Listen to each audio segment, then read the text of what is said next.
Alright, today we're going to be removing a bad starter of a Polaris Explorer. Customer brought it in and the starter solenoid was clicking. We did verify on the back side of the solenoid there is 12 volts going to the starter. The starter was not turning over. We pulled the pull start so we know the motor wasn't locked up. So we went ahead and assumed it's the starter. And what we'll need to do to get the starter out is on the right hand side here. First thing you want to do is take your floorboard out, and you'll have a couple of bolts here, Phillips head with 10 millimeters on the bottom. A couple of bolts here as well. So you pull this off. Once you get that off,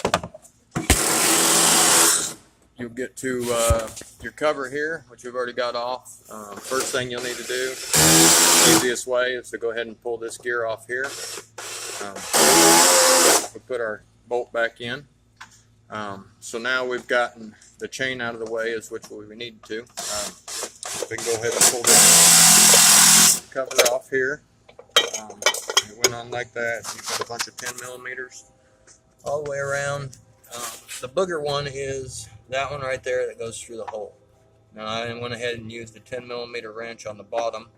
Speaking of the bottom, there is a brush guard that goes underneath the bottom. It will need to be removed.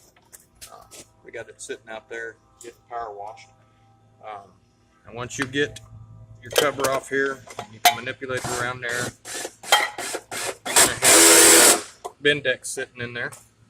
You can't get it out from the front very easily. So you will have two 10 millimeter bolts here. Those mount into the starter here. And then on the back side, which you have to take apart after you get your brush guard off the bottom, you'll need to unhook that, and you'll be able to push this motor out of the back. Of course, unhook the positive wire.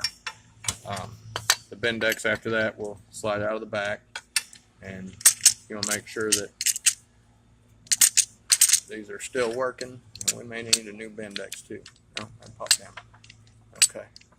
These should spring up and pop back down with no problem. Actually, we're going to double check that.